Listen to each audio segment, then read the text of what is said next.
Bueno amigos, una vez más estamos aquí en este humilde canal, en este pequeño canal y como sabéis a mí me gusta contar las cosas claras, transparentes, a veces gustan más, a veces gustan menos, a veces podemos estar más de acuerdo, a veces podemos no estar tan de acuerdo y a veces pues estas pueden levantar cierta polémica. Y hoy estamos con José Luis Gálvez Arqueros, o más conocido como Joseph Ben Leví en las redes sociales, licenciado en Teología, diplomado en Geopolítica para Oriente Medio y presidente del Talmud Sefarat Salou para difusión de la cultura hebrea. También miembro del Centro Español de Sintología y autor y editor de la nueva Biblia Cultural Hebrea. También investigador, escritor sobre ciencia e historia proscrita y difusor del caso que hoy nos ocupa, las momias tridáctilas. ¿Qué tal, Joseph? Hola, Artur. Pues muy bien, aquí esperando la entrevista o la charla, como se pretenda, y a ver cómo va todo. Bueno, yo tengo que especificar, Joseph, ya de entrada, el tema de las momias tridáctilas es un tema bastante controvertido, es un tema que evidentemente levanta mucha polvareda y yo tengo que decir, para ser justos, Joseph, tú ya sabes cuál es mi postura y hoy venimos a defender o a debatir cada uno nuestra postura, ¿no? Yo soy más escéptico y si ponemos mi escepticismo y mi incredulidad en una balanza, yo soy más incrédulo respecto a esta cuestión, pero también soy escéptico, es decir, no voy a decir, hombre, lo nego al 100%, pero las evidencias que tengo hasta la fecha de hoy me intuyen o me llevan a pensar pues que evidentemente pues, estamos ante podríamos decir quizá un fraude, no sé si bien o mal intencionado. Esta es lo que de alguna forma me inclinó a pensar más. Evidentemente tu posición, tu opinión está totalmente contrapuesta y vamos a analizar por qué. Bueno, yo, Joseph, he hecho los deberes, he tomado un montón de notas, de apuntes, he leído bastante sobre esta cuestión y si te parece bien, vamos a empezar por el principio, Joseph. Y el principio para mí es cómo se encuentran estas momias. Yo casi que empezaría por ahí, ¿no? ¿Qué te parece, Joseph? Sí, perfecto. Muy Bueno, bien. pues estas momias se encuentran por un huaquero que está rodeado de más huaqueros, porque no está él solo. Los desiertos allí son muy grandes. Estamos hablando de que se encuentran bajo los desiertos de Nazca, Palpa e Ica, que son poblaciones conjuntas, grandes extensiones de desierto, donde se suele celebrar también el París-Dakar. Y allí es donde se encuentra por este grupo de personas. Estamos hablando del 2015-2016, que es cuando empiezan a aparecer. Lo encuentran huaqueros, que son, digamos, esos buscadores ilegales que se ganan la vida buscando, pues, objetos, desenterrándolos, ya sean huesos, cerámicas, textiles. Y bueno, lo que tenemos constancia es de que existen dos grupos de huaqueros, eso hay que dejarlo bien claro siempre desde el principio. Uno que pertenecería al grupo del señor Paul Ronceros, que en las redes sociales firma como Crowix, y otro que pertenecería al grupo de Leandro Benedicto Rivera Sarmiento, que en las redes sociales firma como Mario Peruano. Perdona, este último, Joseph, por lo que he podido leer, en 2017 fue apresado por estafa y en 2010 integraba a la banda de los palpeños de Ica, que precisamente no se dedican a obras sociales. Sí, hay que decir que es cierto, estuvo imputado por eso, pero no fue condenado, no fue a la cárcel por ninguno de estos delitos. Hubo más personas implicadas en eso que sí que fueron a la cárcel, creo, pero él no. él no fue, Leandro Benedicto Rivera Sarmiento no fue y ha sido liberado siempre. En este caso fue por una cuestión de falsificación de monedas o de billetes, ¿no? Pero nada que ver con el caso de las momias tridáctilas. Ya digo, él es una persona que se gana la vida guaqueando, que es buscando cosas y luego vendiéndolas. Y bueno, parece que Perú, lastimosamente, mucha gente vive de esta manera. Bueno, ya sabemos cómo se encuentran las momias. Se encuentran las momias y ¿qué es lo que sucede luego? Bueno, a ver, entonces, hemos dicho que empezaron a encontrarse, a aparecer públicamente, que esa sería una cuestión a debatir, bueno, sería quizás para otra entrevista, en 2015-2016. Las primeras momias que aparecen en escena, Artur, son las que tiene en posesión digamos, un empresario de una cadena hotelera en Puno, el señor Sandro Valer. Sandro Valer tiene una colección de más de 2.000 piezas con momias, manos tridáctilas sueltas, cabezas sueltas, objetos sueltos, que ha ido recopilando desde antes del 2015. Entonces, aquí interviene ya, digamos, un periodista peruano llamado Anthony Choi con este señor y con otros amigos suyos, incluido el señor Paul Ronceros. Aquí es donde empiezan a aparecer estas momias en ese sentido. El señor Paul Ronceros tiene unas momias pequeñitas de unos 30 centímetros, una mano tridáctila grande, unas cabecitas sueltas, que lleva a la ONG de Incarri en Cuzco, que está dirigida por el francés peruano Thierry Jamon. Y las lleva allí para ver qué son. Un francés también, Joseph, que no está exento de polémica tampoco, este señor. Porque, bueno, yo hice un programa sobre el Paititi, estuve hablando con dos grandes investigadores, uno de ellos francés, que escribió un libro, me parece a mí muy bien documentado y muy bien escrito sobre la cuestión del Paititi. Y la verdad es que muy buenas referencias de Thierry no me dio. Es más, me dio unas referencias bastante nefastas. Sí. Lo primero que tenemos que pensar es que en Perú, al ser un país tan rico, tan grande, tan inmenso en todo lo que es la arqueología y la historia antigua, yo desde este lado, desde España, yo lo que estoy viendo, Artur, es que hay muchos celos por medio. Que yo no digo que eso sea malo, porque al mismo tiempo es bueno que exista una competencia entre arqueólogos, entre profesionales de la investigación del lugar. Entonces, Thierry lleva unos 30 años de investigación en el Perú, haciendo descubrimientos y contando dentro de la ONG de Incarri, contando con arqueólogos peruanos, con investigadores peruanos, policía peruana, y entonces con todo eso tiene los permisos legales bien sellados, compulsados por el Ministerio de Cultura. Si esta persona, Thierry, hiciera algo ilegal, esta persona no estaba 30 años en el Perú investigando, haciendo esos descubrimientos. Sobre la cuestión del Paititi, bueno, tengo que decir que más que nada quien lo critica es el diario El Comercio, y el diario Comercio tiene algunos intereses con algunos alcaldes de ciertas localidades. Pero bueno, esto sería otro tema. El Paititi ha sido buscado desde hace tiempo y ahora, gracias a las nuevas técnicas por satélite y georradar, se están localizando estructuras que se quieren silenciar y que ya se sabe al ver que existen, digamos, estructuras cuadradas, piramidales, ocultadas por la selva durante cientos de años, que están allí. Y se sabe también que hay pistas de aterrizaje con árboles cortados recientemente para helicópteros que están entrando en la zona y llevándose, o no sabemos qué, algo ilícito por allí.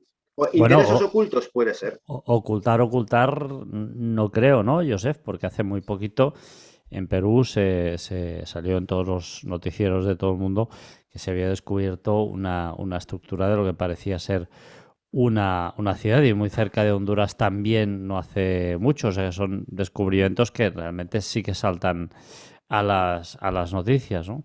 Bueno, y al menos me lo parece a mí.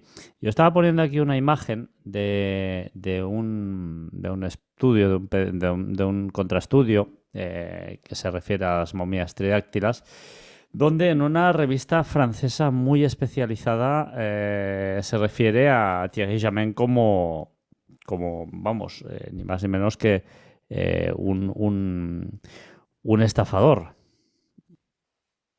Sí, sí.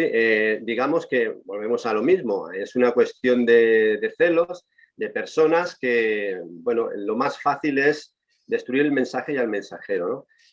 Aquí la cuestión que hay que preguntarse es, en concreto, ¿de qué estafa le acusan? ¿De qué estafa? No hay ninguna estafa.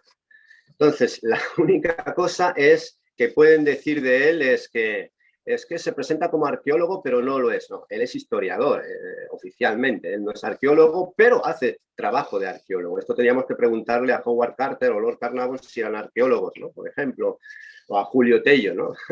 Teníamos que preguntarle. No eran arqueólogos ellos. Julio Tello era médico, ¿no? Bueno, yo tampoco soy periodista, por ejemplo, y grabo programas, ni soy haces programas. investigador y investigo. O sea, yo creo que tampoco. Sí. Tengo un amigo que no tiene una carrera, una licenciatura, por decirlo de alguna forma, en ningún tipo de ingeniería y en cambio está inventando cosas. Esto yo creo que Claro. no tiene que ser, vamos, a mi entender, ¿no? De Sí, lo han criticado por eso, Albert. Y entonces, como tú y yo bien sabemos, Artur. ay, perdón, Artur, como tú y yo bien sabemos, aquí a veces vale más que un título en la pared, más vale que la gente se levante del asiento, acuda a la selva, acuda a las momias, acuda al lugar, al desierto, a Egipto, acuda, que vaya a estos lugares. Y a través de los años y de la experiencia, el científico mismo, Nikola Tesla, Grebenikov, Kofirev, son científicos que no tienen su titulación oficial de físicos, pero están haciendo trabajos increíbles. Bueno, ya fallecieron algunos de ellos, ¿no? Y en el caso de Thierry Jamin, pues lo que le ha ocurrido ha sido que a partir sobre todo del 2012-2014, antes del tema de las momias tridáctilas, él descubrió, gracias a un ingeniero de Barcelona, David Crespi, descubrió un vano de acceso oculto en Machu Picchu. Y entonces, pues a través de ingenieros técnicos, de georradares, investigó si realmente había algo de realidad en eso. Y efectivamente lo había. Se redactó un informe técnico, pericial, en el sitio de 200 páginas en PDF, que lo tenemos todos aquí. Y bueno, el Ministerio de Cultura del Perú, con los responsables del Machu Picchu, dijo que aquello era una tontería, que no se podía abrir el vano de acceso porque la montaña colapsaría y se derrumbaría. Y que no entendían el informe técnico porque tenía muchos dibujitos y colorines y gráficas que no se entendían. Es lamentable, pero bueno, digamos que lo acusaron de querer llevarse el oro del Machu Picchu y del Paititi y de muchas cosas así, pero bueno. Bueno, a partir de ahí, Joseph, se establece un equipo no oficial, porque hemos visto que luego ahondaremos más en esta cuestión. El gobierno peruano se destaca totalmente, se aparta totalmente de la autenticidad de estas momias y se constituye un equipo liderado, entre otros, por Konstantin Korotkov, por ejemplo, el señor Maussan, entre otros. Oye, yo tengo dudas aquí, ¿eh? Por ejemplo, Konstantin Korotkov, ¿no? El cual dice que él mismo se presenta como profesor de la Universidad de San Petersburgo y si tú acudes a la página web de la universidad, no está allí como profesor, ¿no? E incluso muchos compañeros suyos han puesto en entredicho sus trabajos, también la veracidad de los mismos y la rigurosidad científica de Korotkov. Y en cambio esto sí que lo hacen miembros de la Universidad de San Petersburgo. No decimos en este caso que Korotkov no esté, o sea, no tenga un doctorado en ciencias técnicas, sino que estamos diciendo que no sale en la web como profesor de la Universidad de San Petersburgo y que además sus propios compañeros dicen que este científico pues no tiene demasiado rigor a la hora de presentar sus trabajos. Vale, a ver, Korotkov lo tienes que buscar como presidente de la Unión Internacional de Bioelectrografía Médica y Aplicada de la Universidad de San Petersburgo. Él está allí. Hay que buscar los departamentos donde debe figurar esta persona. Korotkov es uno de los pioneros en la ex Unión Soviética, porque esto viene de muy antiguo. Esta persona es una investigadora de lo que es los campos de electromagnetismo y bioenergía del cuerpo humano. Y entonces él ha desarrollado 15 patentes internacionales y entonces una patente cuando tú la publicas tienes que demostrar que funciona. Y hasta la actualidad se mantienen esas patentes y eso la gente no suele decirlo. Y ha desarrollado lo que se llaman las GDV o máquinas por descarga del gas para hacer diagnóstico de la persona, lo que se llamaría a través de la bioenergía. Entonces eso es algo pionero que se está descubriendo ahora. Compañeros que lo critican, pues como siempre, como hablábamos al principio, es una cuestión de celos. Y el señor Korotkov además ha publicado en la misma revista científica que publicaba Albert Einstein sobre esos componentes de bioenergía, ¿no? Para mí, el señor Korotkov, Konstantin Korotkov, en ese sentido, tiene todo mi aval. Yo entiendo que la gente, pues, haga una búsqueda rápida, que no digo que sea tu caso, pero que para esta cuestión y que enseguida, pues, se intente desacreditar a un científico que tiene más de 50 publicaciones en revistas científicas, tiene unos cuantos premios internacionales, que bueno, los tengo por aquí, pero no sé si quieres los comento un poco, pero si no... Vamos al siguiente miembro del grupo de investigación. El señor, que yo diría que este es el más controvertido, Jaime Maussan. Sí. Jaime Maussan, conocido por organizar aquel evento, además un evento de pago, un evento en el cual había que pagar una cantidad bastante no despreciable de dinero para asistir, que al final resultó ser un absoluto fraude. Presentó el ser de Metepec, el ADA de México, y al final se demostró, porque incluso salió por ahí el taxidermista que había realizado estas criaturas híbridas. Resulta que, bueno, esto cuando se analiza en laboratorios, el ADN, se hacen radiografías, en laboratorios de diferentes países, se descubre pues, que esto es un montaje de un taxidermista, uno o varios taxidermistas, y además se descubre, pues evidentemente, que todo eran, se habían construido estas criaturas a base de restos orgánicos que, bueno, no tenían, algunos de ellos, procedían de diferentes cuerpos. Claro, cuando uno cuenta con un equipo en el cual ya tenemos un científico ruso de entrada, al cual sus propios compañeros cuestionan, ¿no? Hay otros compañeros que no, científicos que no. Bueno, ahora hablaremos de ellos. Tenemos ya Thierry Jamin. Thierry Jamin, que ha estado envuelto en varias cuestiones bastante turbias, sobre todo relacionadas con el Paititi.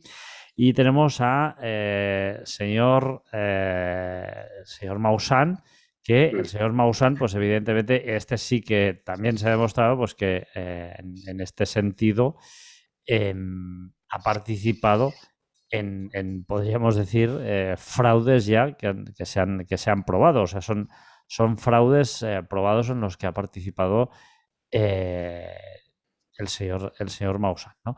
Incluso creo que tengo una fotografía, voy a intentar compartirla, de los seres estos que realizan. Es que, por cierto, oye, yo aplaudo el trabajo que hicieron aquí los taxidermistas, sobre todo con los dos seres, pero más con el ser de Metepec, porque realmente a mí me parece un trabajo, bueno, alucinante, ¿no? Lo siguiente, o sea, muy, muy bien hecho. Y el Hada de México, que también pues, es un trabajo pues, que realmente es digno vamos, yo no entiendo mucho de taxidermia, pero yo entiendo que esto tienes que tener un doctorado en taxidermia para poder realizar estos seres, que al final se descubrieron que eran montajes. A ver, Joseph, yo te pregunto a ti, con este elenco que empezamos ya con este equipo, a mí ya esto me levanta ciertas sospechas. A mí personalmente.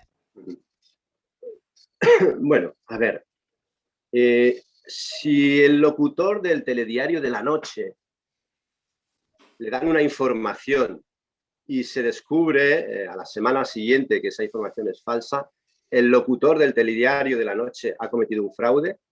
No.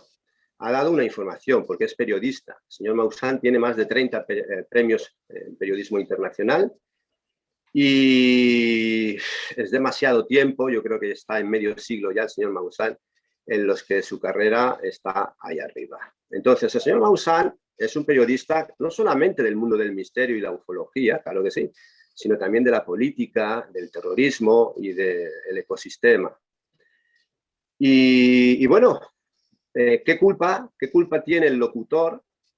Que podría ser tú, que podría ser yo. ¿Qué culpa tenemos las personas que estamos delante de un micrófono si nos dan una información y se verifica parte de ella y la otra pues difiere con otras fuentes?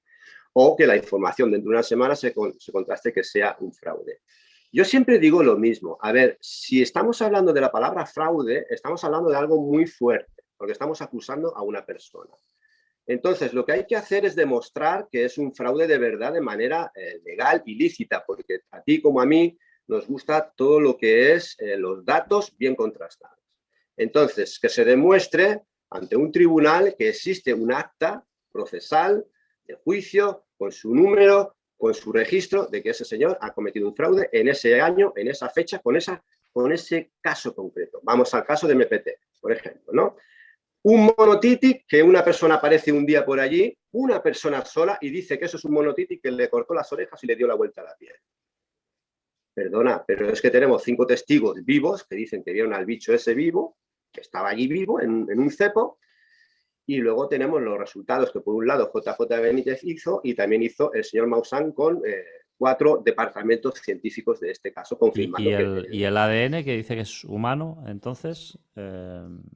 A ver, es que ese bicho, si es un monotiti, no tiene ADN humano por narices, lo tiene que tener sí o sí.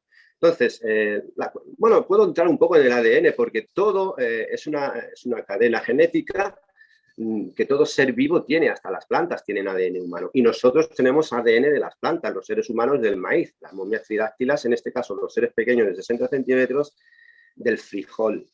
El B-Witness, que cobró por ello, pues ¿por qué no puede cobrar? Está haciendo una exposición, es como el Ufology World Congress. ¿Por qué no pueden cobrar? Ya, pero hombre, si tú estás diciendo, además que luego se demostró que esa fotografía que se había tomado era de un museo, ¿no? No. El Museo de Mesa Verde liberó luego de que el señor José Antonio Caravaca publicara aquel famoso cartelito, liberó documentación de que esa momia sacada por J.L. Palmer del Newcastle salió después de que llegara ese bicho. Entonces, eso no se dice, no lo rectificó el señor Caravaca y ahí le pedimos explicaciones. Y lo que sí se ha contrastado a través de ingenieros de imagen y precisamente de gente que ha trabajado en la Kodak, en la misma compañía donde Hilda Blair tenía esto registrado en su diapositiva, en un doble fondo de una caja que se rompió, que eso no lo tenía que ver nadie, y se descubrió que son auténticas, pertenecen a la época. Bueno, en el caso del ser de Metepec, dijeron que era una momia de un niño de 2 años. O sea, y eso está contrastado por los laboratorios, Joseph. Bueno, esto es lo que dicen los laboratorios, algunos de ellos de los más prestigiosos del mundo, ¿no?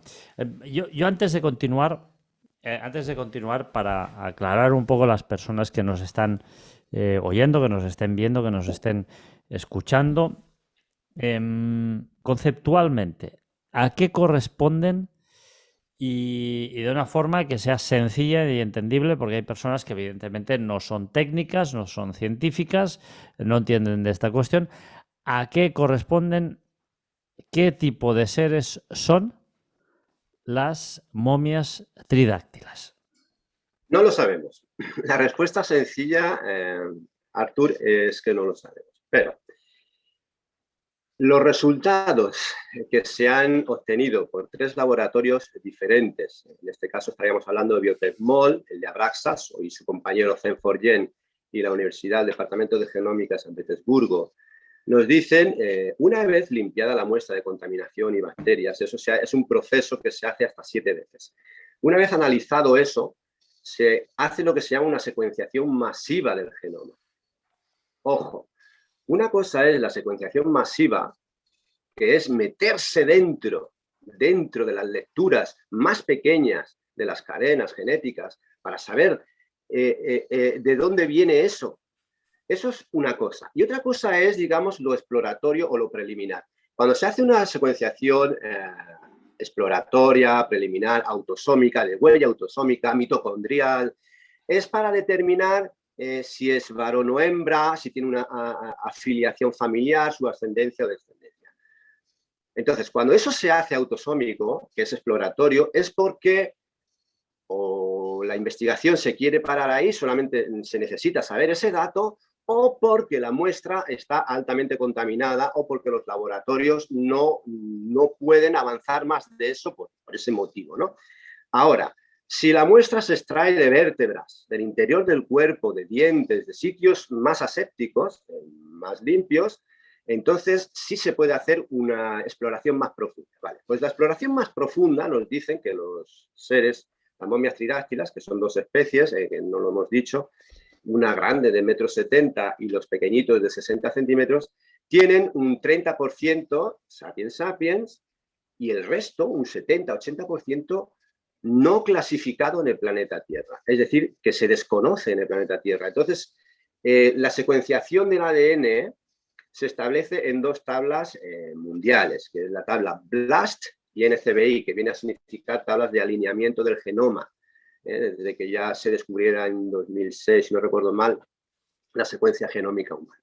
Que, por cierto, aún no tiene premio Nobel eso por ese descubrimiento, que yo creo que debería darse. Entonces, está tardando en darse un premio Nobel a eso, no sabemos por qué. Lo que quiero decir entonces es que la secuenciación de estos bichos, cuando nos dicen que no existen en la Tierra, no significa que sean extraterrestres, que esto es lo que hay que aclarar. Un laboratorio no puede decir eso porque no tiene con qué compararlo. El ADN, esa parte que falta no la tiene con qué comparar. Pero lo que sí que te dicen los laboratorios es, porque son laboratorios científicos puros y duros con datos fríos, es que quizás en un futuro se descubra en una cueva perdido en el permafrost, se descubra una momia de estas y que pertenece a la cadena evolutiva. Lo que sí sabemos, Artur y los oyentes, es que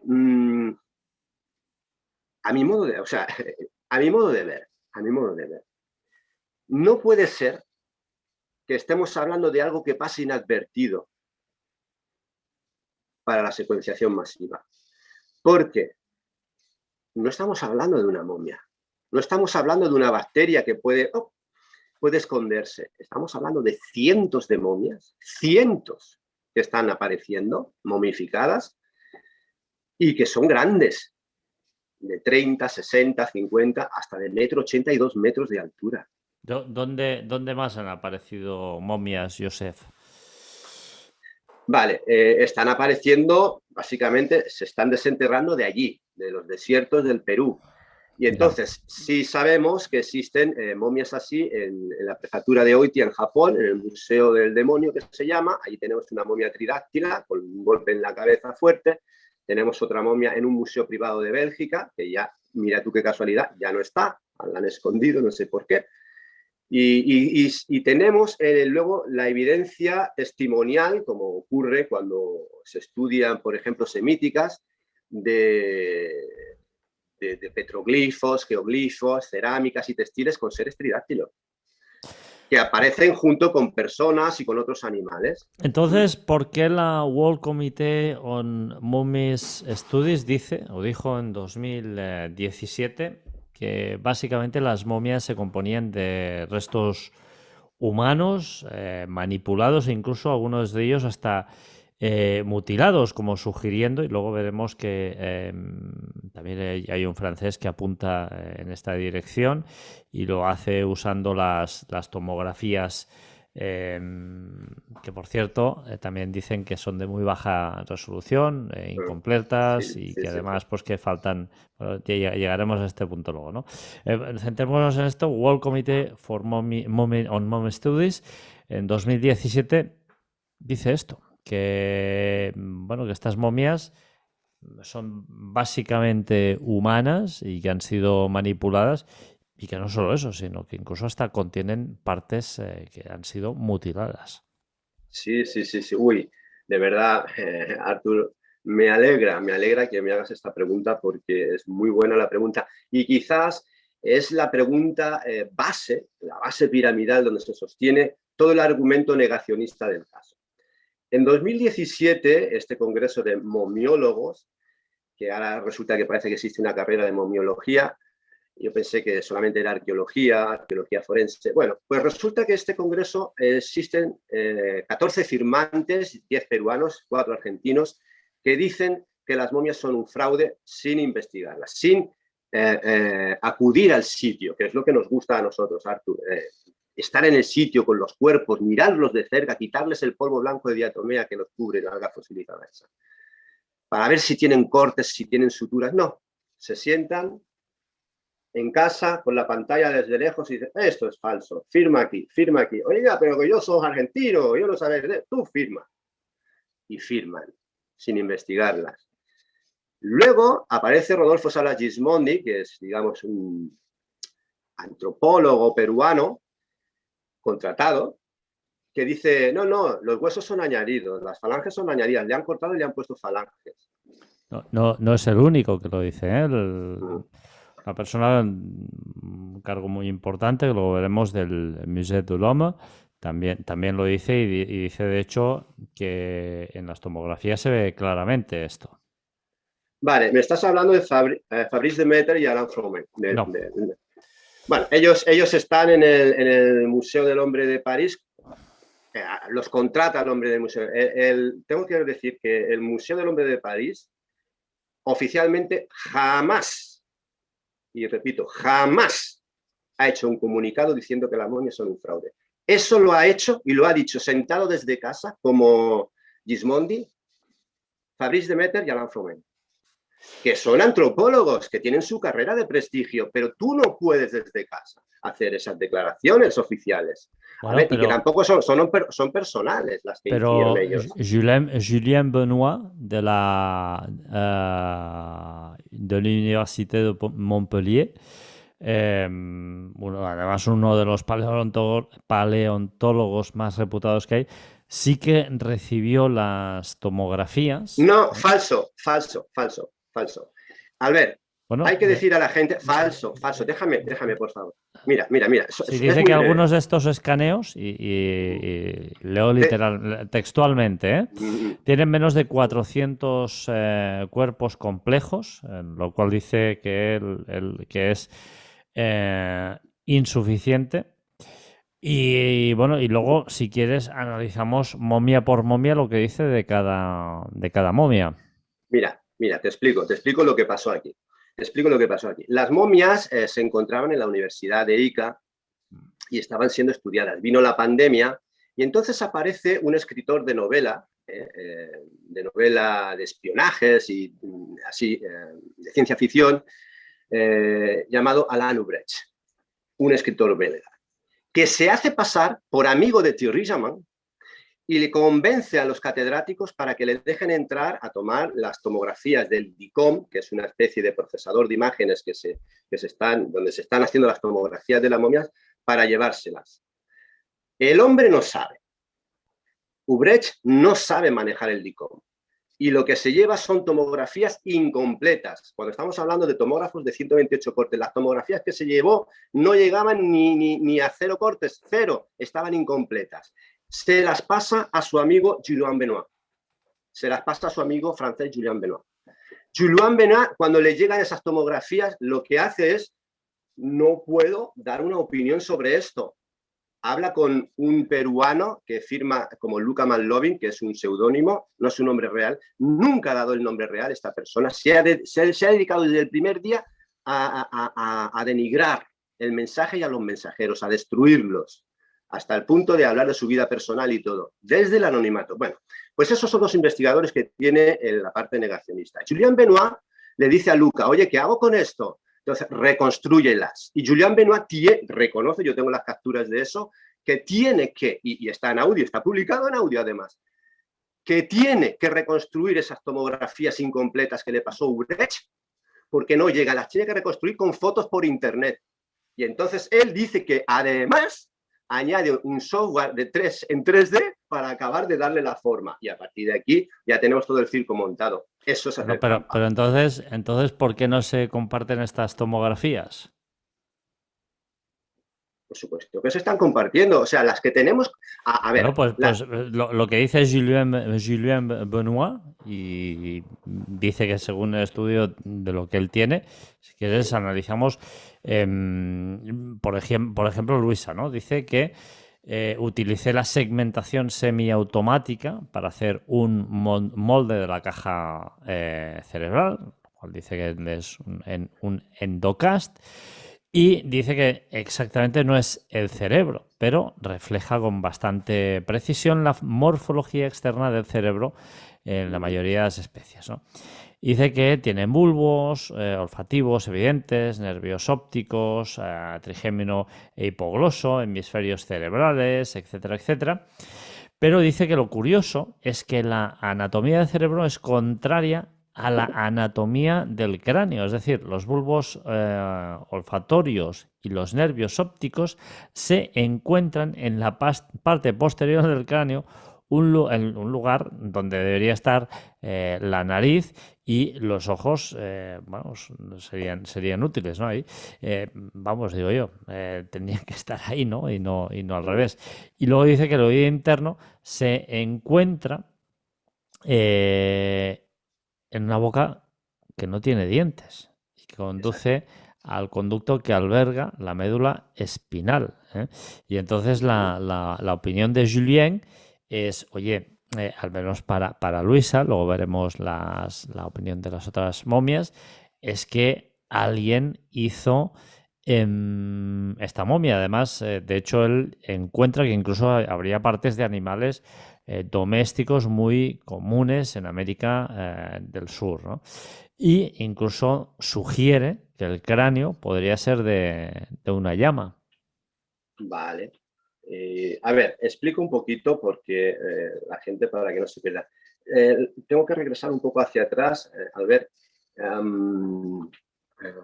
Artur, perdona. Sí se comparten las tomografías. Se están compartiendo las tomografías preliminares que se hicieron desde un principio en la web de Alien Project, que es la de la ONG de Incari. Y ahora, las tomografías a 128 cortes aún no se están liberando porque está en el proceso de divulgación científica. Ha venido la pandemia y la universidad, San Luis Gonzaga de Ica, aún no ha liberado esa información. Se tiene que hacer oficial. Entonces, yo he tenido el privilegio, gracias a uno de los catedráticos antropólogos de la Universidad de Ica, Roger Zúñiga, de tener acceso a algunas de esas tomografías ya últimas. Y en tu grupo compartí algunas de ellas. Gracias también a la colaboración, intercesión del periodista peruano Joyce Mantilla, que para nada es ufólogo, no se dedica a eso. Bien, eso por un lado. Entonces, lo que opine el señor Julien Benoit son sus opiniones. respetables, él está dando opiniones, creencias. Oye, pues a mí me parece que el ojo tendría que estar atrás, esto adelante y todo eso. Es cierto, él está hablando de la momia Luisa, perfecto, esa momia es la que está allí, le han puesto ese nombre, que no tienen dientes. Claro que no tienen dientes, pero lo que no podemos hacer es decir, es raro, por lo tanto, es dejar abierta la puerta y decir, es un fraude. No, porque no podemos con qué compararlo. No existe un animal que digamos, esto no se puede comparar a un mono, a lo que sea. Luego lo del cráneo de alpaca es falso, ¿eh? Esto hay que decirlo también. ¿Por qué? Aparece el cráneo de alpaca, en este caso estaríamos hablando del neurocráneo de alpaca, que es la parte occipital. La alpaca es así de gigante, el cráneo, su cabeza, y los bichitos estos son así pequeñitos. Entonces, el neurocráneo de la alpaca ocupa todo esto, ocuparía una medida que no encaja con las cabecitas de estos bichos.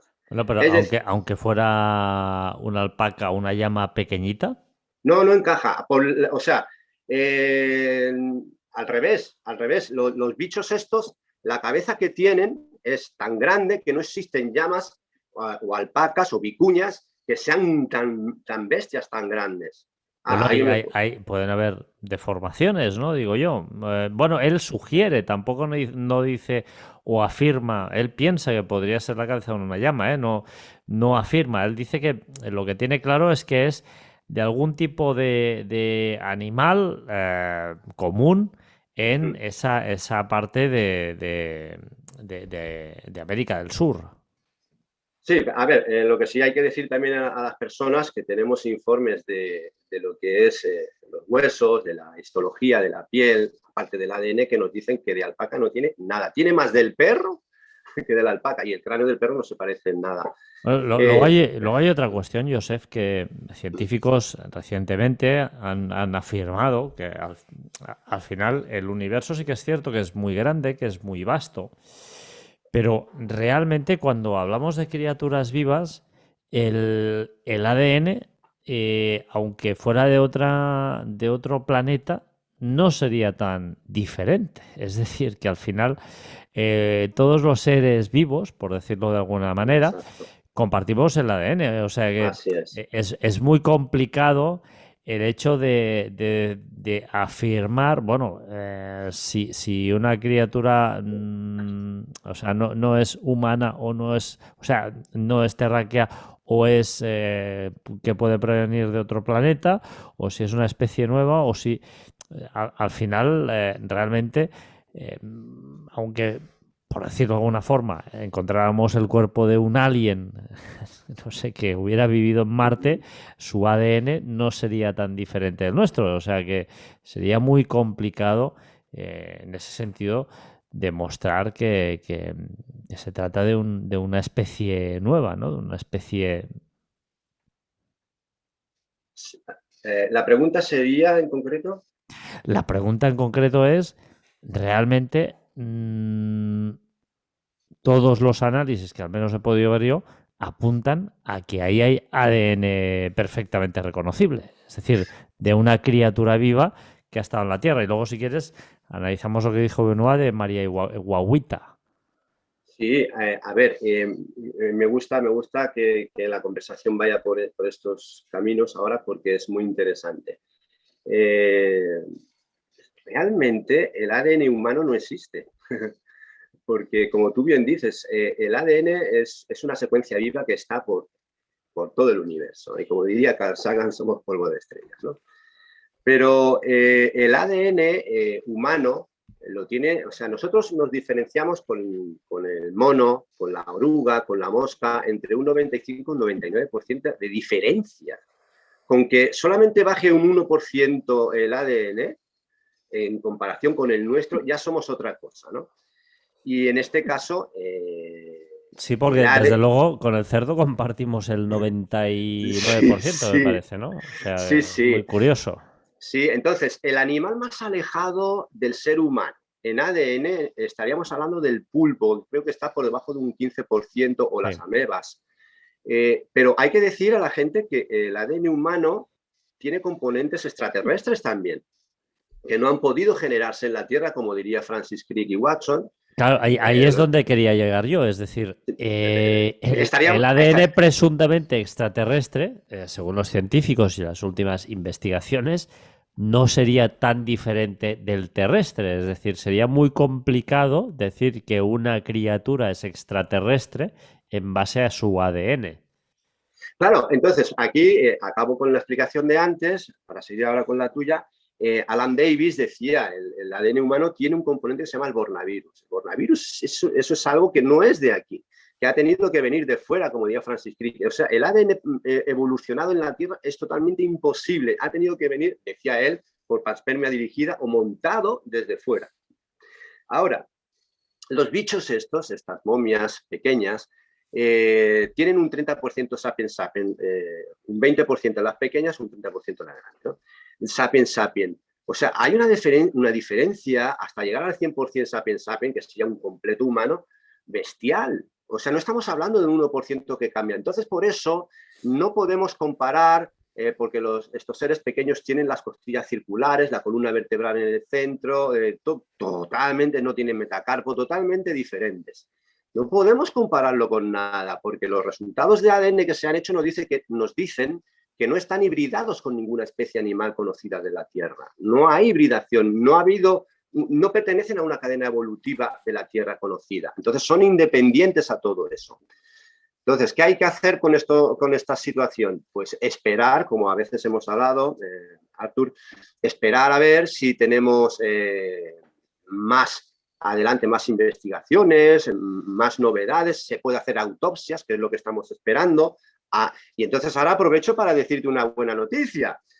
Una buena noticia que, por cierto, los deja a todos los que niegan el caso diciendo que es un fraude, que montado con huesos de pollo y cosas de esas raras, y los deja al descubierto. Y es que el procurador Neymar Alba Neira, del Ministerio de Cultura, en 2019, después de la intervención de la policía de la Universidad de Ica para confiscar las momias, escribe y redacta el procurador un escrito judicial diciendo que las momias se tienen que ir a buscar a la Universidad de Ica porque son patrimonio cultural peruano, bienes culturales peruanos, para ser guardadas y para ser dignamente preservadas.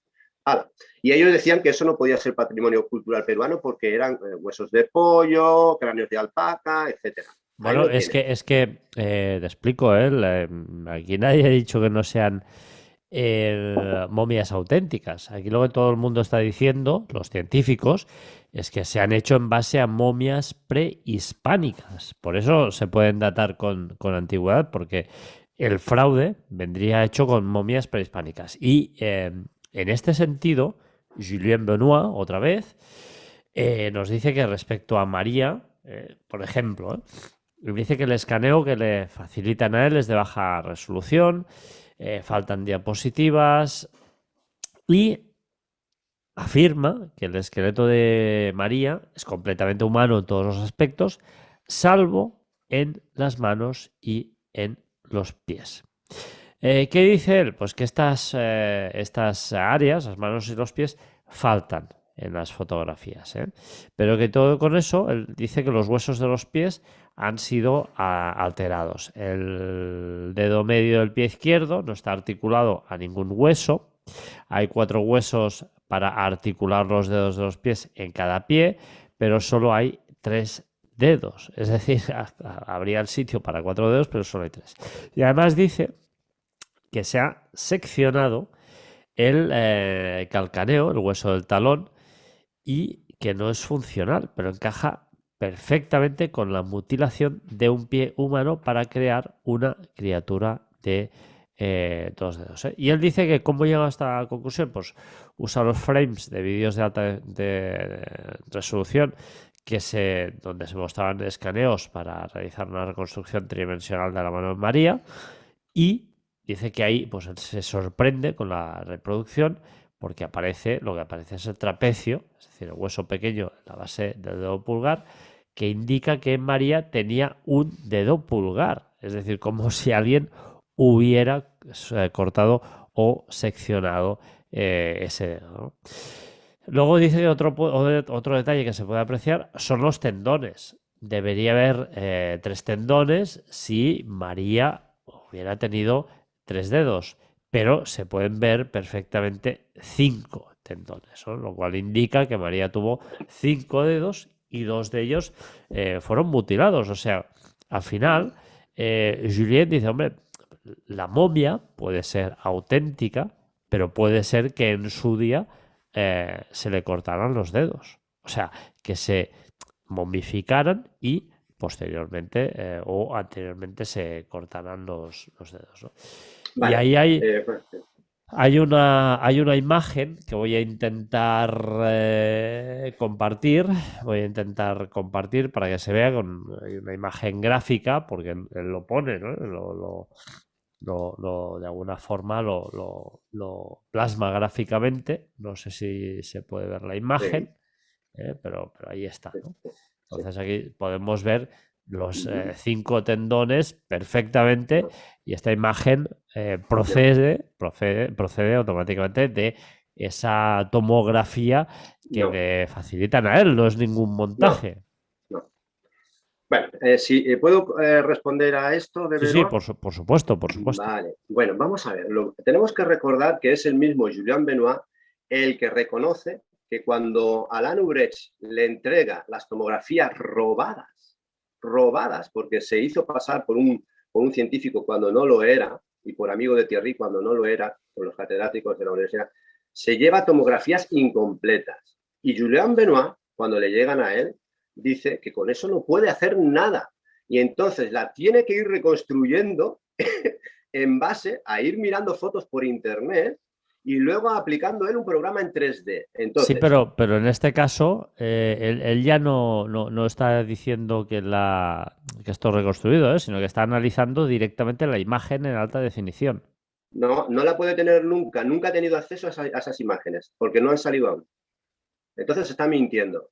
Entonces, a Yo, ver, yo yo no, no yo, digo, yo no él tiene creo, derecho a tener su opinión, yo no el creo señor que Benoit. Julien mienta, vamos, Depende si le está presionando Luca Manlovin desde el Perú, sí, porque Luca Manlovin sabemos lo que está haciendo desde el principio del caso. Entonces, cuidado con eso.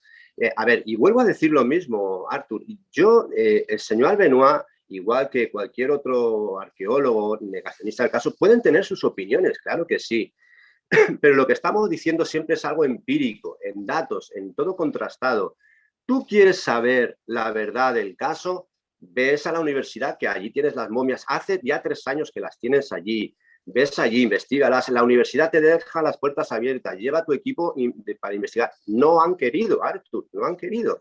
Entonces el señor Benoit, pues con sus opiniones son respetables, pero por supuesto se equivoca, porque nosotros hemos presentado las tomografías de las manos de María y no hay cortes ninguno. Y luego las personas que han tenido acceso directo a la momia, por favor, tienen ojos. No ha sido una persona sola y le han visto que debajo del polvo blanco no hay cortes ni suturas ninguna.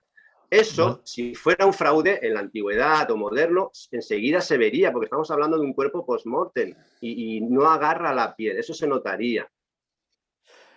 doctor Vladislav Baranov de la Universidad de San Petersburgo. El ADN de las momias, según las muestras que recibieron, es completamente humano. Él dice que sí que reconoce que no han profundizado, pero que no han profundizado porque el ADN, con los análisis que hicieron, no tenía nada de extraño, es decir, eran para ellos completamente humano. El doctor Lars Fegren Smits del Human Paleogenomics, uno de los Sí, sí. centros más importantes del mundo, también, dice que él, en las muestras que él recibió, solo hay ADN humano. Y dice que el resto de ADN, y que además que había muy poquito, es decir, como si el resto de las muestras que le enviaron, pues él No, dijo que eso es falso. Él él nunca ha tenido dijo que acceso. él dijo que no se podía calificar de el resto de las muestras que ellos pudieron ver de ningún tipo de animal o ser vivo, con lo cual muestras muy Sí, escasas, ADN completamente humano, etcétera, no, etcétera. no. ¿Puedo explicar un poquito? ¿Me Sí, por dejas? supuesto, por supuesto. Gracias. Vladislav Baranov. Él es un científico, aquí, que aparece en la publicación del libro de Korotkov en el Departamento de Genómica y de Obstetricia. Él también es ¿no? Esta investigación en la Universidad de Rusia. Él ha dicho eso, pero ha dicho más cosas y ha dicho que la investigación sigue abierta, no está solo él. Hay más científicos genetistas que están diciendo que hay ADN humano, pero hay ADN que es desconocido. Y está certificando lo mismo que los otros laboratorios en Biotecmol y Abraxas están diciendo. Desconocido, pero que él dice que no es atribuible a ningún tipo de forma que haya vivido. Sí, a ver, estamos hablando de seres vivos. O sea, nunca se han dicho que sean seres no biológicos, no vivos. Ellos admiten que son seres biológicos vivos del equipo ruso, ¿eh? A ver, eso por un lado. Entonces, Baranov está diciendo, claro que tienen sapiens sapiens. Es que lo estamos diciendo desde el principio. Ahora, Lars Fehren. Este señor es especialista en genética y arqueología, es alemán. Él está colaborando con el Ministerio de Cultura y con la negacionista Satomasto Kajigao desde el 95-96, si no recuerdo mal. El señor Lars Fehren jamás, igual que Julian Benoit, jamás han tenido acceso a muestras de ADN, jamás. Él lo único que ha hecho ha sido leer unos informes sin llegar, que se los pasó precisamente Luca Maldovin. Es que estoy utilizando Luca Maldovin, que es el origen de la fuente de todo, que se lo pasó unos días antes para que le pudieran hacer una entrevista en un pasillo de pie, nada, de 4 minutos, y el hombre dijo, se tenía que curar las espaldas para seguir trabajando para el Ministerio de Cultura, que es lo que pienso yo, es una opinión personal, y tuvo que decir eso. Pero este señor se contradice en esas declaraciones, que las tenemos grabadas, diciendo que son laboratorios que no son de prestigio los que han hecho los análisis. Y después tiene que pensar para atrás y decir, ojo, que son los mismos laboratorios que utiliza el Ministerio de Cultura para sus momias. Entonces rectifica y dice que son... Y al final tiene que admitir que, bueno, pero que como tienen ADN humano, pues son humanas. Sí, pero es lo que dice Satomasto. Eso no es así, porque sabemos que las momias tienen ADN humano. Pero, Josep, los laboratorios en ningún momento han dicho que no tengan ADN humano. Es decir, justamente están diciendo todos que el ADN es humano y que por lo tanto... Pero en un 30%, cuidado. Bueno, y que la otra parte del material que ellos no pueden calificar, pero que entienden que no pueden calificar respecto a lo que sería un material biológico y entienden pues que es material de un ser o de algo no vivo, es decir, de algún material que ellos no entran a calificar, porque ellos lo que se les encomienda es, oye, dime si aquí hay ADN humano, ¿no? Entonces, sí, aquí hay ADN humano en un 30%, pero el resto no lo podemos calificar. Con lo cual, eso no significa, Josep, por ende, que el 70% del material sea de una forma de vida desconocida, y además cuando todas las investigaciones apuntan, y este dato para mí es crucial, a que sea cual sea la forma de vida que haya en el universo, va a compartir en gran parte el mismo ADN que nosotros. Con lo cual, si ahora mismo capturáramos a una entidad biológica que hubiera vivido en Marte, seguramente compartiría el mismo ADN que nosotros. Por lo tanto, ese 70% de ADN, bueno, de ADN no, de material no identificado, las universidades están diciendo que no tiene ningún componente de ADN de ninguna forma que hubiera podido ser viva o estar viva en algún momento dado de su existencia. Es decir, que corresponde a material. Es decir, también, por ejemplo, Julien Benoit dice que los huevos que hay dentro de una de las momias, él, para su entender, son piedras. Vale, a ver, ¿puedo responder? Sí, por supuesto. Vale, a ver, no acabo de entender lo que tú dices, Artur, de cuando los laboratorios dicen 70% no clasificado o desconocido en las tablas genómicas. No entiendo que tú no entiendas lo que eso significa, porque la cosa es bien clara. No clasificado significa que no aparece ese ADN esa secuenciación no aparece ahí en ningún bicho, en ningún animal y ni en ningún ser humano. No se corresponde con nada. Eso es lo que significa no clasificado. Una vez ya depurada la muestra hasta No, 7 pero veces. es que el UCSC dice que ahí no hay ADN, que esos son restos, pero que corresponden a algún material, no a restos No, no, biológicos. están hablando de ADN. Son 3 No, laboratorios que no, están no. hablando de ADN, ¿eh? Sí, Lars sí. Fehren-Smith y No, el doctor Vladislav Baronov dicen concretamente que no, que eso, bueno, a francamente ver, que los informes están ahí. Lars Fehren ya te ha explicado que esta persona, cuidado, porque nunca ha tenido acceso a muestras de ADN y él, siendo genetista, no ha querido.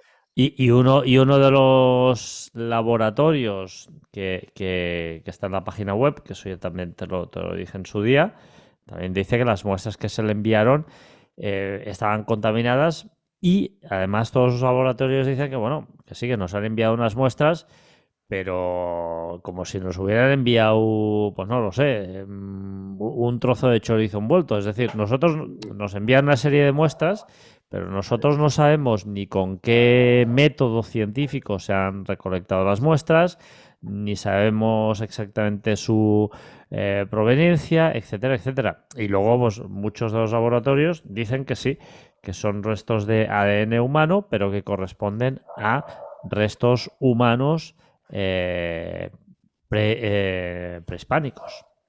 Vale, a ver, aquí hay dos cosas. Dejo el caso de los huevos de piedras para al final, si quieres tratarlo. Sí, sí, sí. Entonces, las muestras contaminadas. Sí, aquí estaríamos hablando de un laboratorio, porque hay que recordar a las personas que no solamente se extrajeron muestras de una momia, de una falange, y esa misma falange se repartió en laboratorios. No, se extrajeron varias muestras de distintas momias y en distintos laboratorios. Se extrajeron de diversas maneras, con unos protocolos o sin protocolos. Directamente se sacó, al principio se sacaban de cualquier manera, sin mascarillas, sin guantes. Entonces, pues sí, tristemente es así. Todos podemos recordar la primera vez que se extraen muestras de la momia Tutankamón sin mascarilla, sin nada, hay jaguas ahí por medio, los tomografistas también en medio de sin nada, sin asepsia.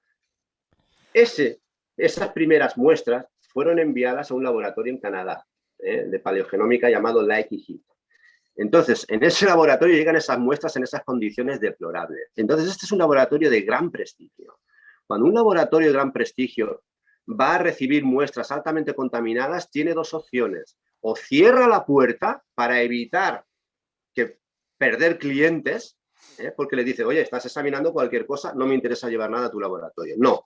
O abrir la puerta con precaución y decirles, cuidado que voy a examinar algo que viene sin asepsia, sin cadena de custodia. Y entonces lo que hace es examinar y decir, hasta aquí puedo llegar y estos son los resultados que me ha dado, 100% humano. Y además el laboratorio te dice, están altamente contaminadas y lo único que hemos podido hacer es una huella exploratoria o autosómica. Es lo único. No se ha podido hacer lo mismo que hicieron los otros laboratorios cuando ya 2 años después, tiempo más tarde, sí que se sacaron muestras con asepsia ya más, con trajes EPI, con mascarillas, con guantes, etc. De todas maneras, estamos hablando de resultados que están en investigación todavía en desarrollo. Entonces, quería aclarar eso. Y si quieres, entramos en lo de los huevos con las piedras, que es muy interesante. Por supuesto, por supuesto. ¿Lo comento ya? Sí, sí, sí. Vale, lo de los huevos en piedra es lo primero que se dijo de las momias, que las pequeñitas se reproducen por huevos, son ovovivíparas, es decir, serían como hermafroditas. Ah, por cierto, antes que se me olvide, Artur, antes que se me olvide, hablábamos de Julián Benoit cuando hablaba de la momia María, comparándola que se parece a un ser humano. Sí, es verdad, se parece, pero el cráneo es alargado, no es por deformación mecánica con tablillas y cuerdas, la mandíbula prominente, cuello prominente, cuencas oculares, como los cráneos de Paracas, pero tienen las dos suturas. Hay algunos cráneos de Paracas, les falta la coronal, digo la sagital, pero esta las tiene las dos. Pero lo que el equipo ruso no ha encontrado, aparte de que las manos tridáctilas no tienen cortes ni suturas, es que no, y esto es una noticia para todo el que tiene el foramen magnum cuadrado, como los pequeños, que eso es algo raro, es que no tiene vejiga, ni uréteres, ni aparato reproductor. No los tiene, pero es una momia que conserva todos los órganos internos, hasta los coprolitos y las semillas de lo que comía. Eso como anécdota. Los huevos de piedra.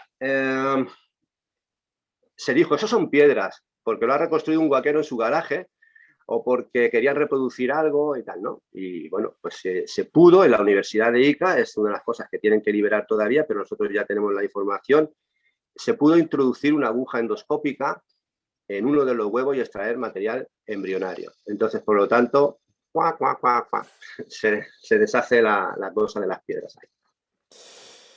Bueno, yo creo, Josep, que hemos dado la vuelta un poco a todo el asunto, ¿no? Yo continúo manteniendo mi escepticismo.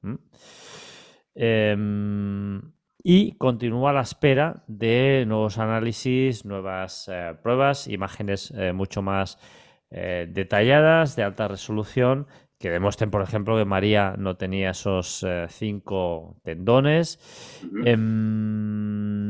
Hay informes también, pues que lo que están indicando que se ve claramente una recomposición de los cuerpos, como si se hubieran cortado, porque no hay tendones en algunos lugares. Bueno, yo la cuestión para mí es que todas estas cuestiones también las pongo en cuarentena, porque las imágenes que hay no son de alta calidad y por lo tanto vamos a esperar a estas imágenes de alta calidad.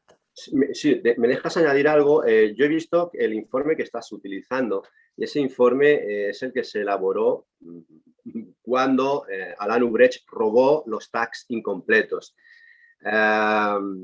Está utilizando tomografías de la momia Victoria que aparece sentada y tomografías de la momia Luisa. Y entonces se ve como en las articulaciones de los codos, las rodillas, parece que están separadas, desenganchadas, no tienen ningún tipo de unión, pero como están incompletos, es lo que pasa.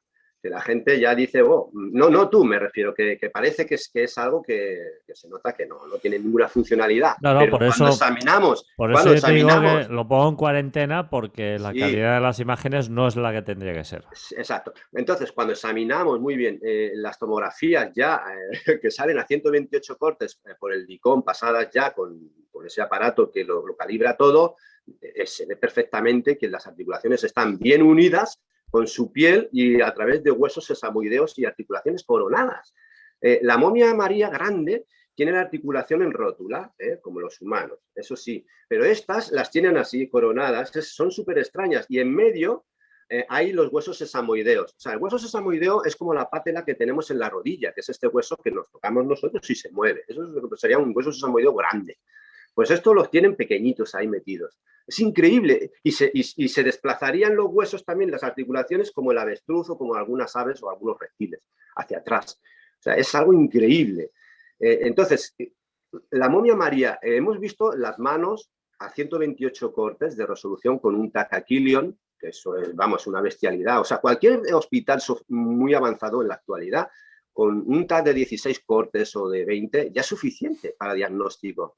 Pero 128 ya es una burrada y más de 300. O sea, el TAC lo que está enseñándonos es que esas articulaciones no aparecen 5 tendones, como la imagen incompleta de Julián Benoit dice, y se ve perfectamente una armonía, las epífisis de las falanges están bien juntadas. Y luego la huella, fíjate, Artur, en qué cabeza cabe de falsificador que le ponga huellas digitales paralelas a la momia, pero es una locura. Y luego la uña ocupa el 90% o el 80% de la falange distal.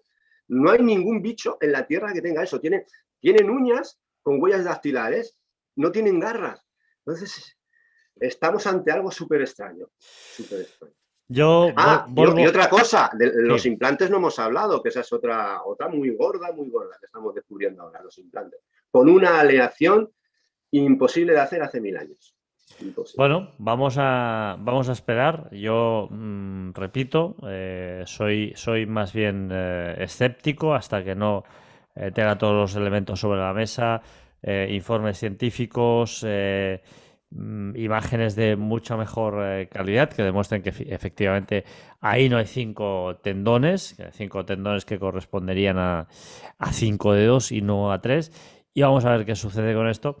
Y hombre, Josep, ojalá tus sospechas se hagan realidad, porque estaríamos ante algo realmente un descubrimiento para la ciencia moderna, para la humanidad muy importante, un descubrimiento que Mm. para mí yo creo que sería muy interesante. Joseph, tú tienes un canal de YouTube, si no me equivoco, ¿no? Sí, tengo dos. Uno grande donde realizo las entrevistas a los científicos y trato, aparte de este tema, trato otros temas de teología y de historia. Y luego tengo otro pequeño, ese canal se llama Joseph Nueva Conciencia y el otro es Nueva Conciencia de la Historia. Joseph con Y, ¿eh? Sí, Y-O-S-E-F, ¿eh? exacto. Muy bien. Pues nada, dejamos tus dos canales aquí para las personas que quieran suscribirse. ¿Nos los repites otra vez para que las personas que estén interesadas en seguirte puedan encontrarte? Sí, Joseph Nueva Conciencia con S, conciencia, y el otro es Nueva Conciencia de la Historia. Luego pondré también Sí, los enlaces en el vídeo. sí. Si alguien te quiere contactar, quieres dejar algún correo electrónico o que te siga en las redes sociales, ¿cuál es mejor, el mejor, la mejor vía de contacto? Que me escriban en algún vídeo de mi canal y yo enseguida, yo siempre contesto a todos los mensajes. Muy bien, pues nada, Joseph, yo desde este lado, con mi postura más escéptica, esperaré las noticias, los nuevos resultados, los nuevos análisis científicos y en cuanto tengas más datos, pues te pediré pues que nos los vengas a mostrar. Muy bien, de acuerdo. Pues nada, muchísimas gracias por prestarte a este experimento. Gracias a ti, Artur. Un abrazo muy fuerte. Hasta luego. Hasta luego.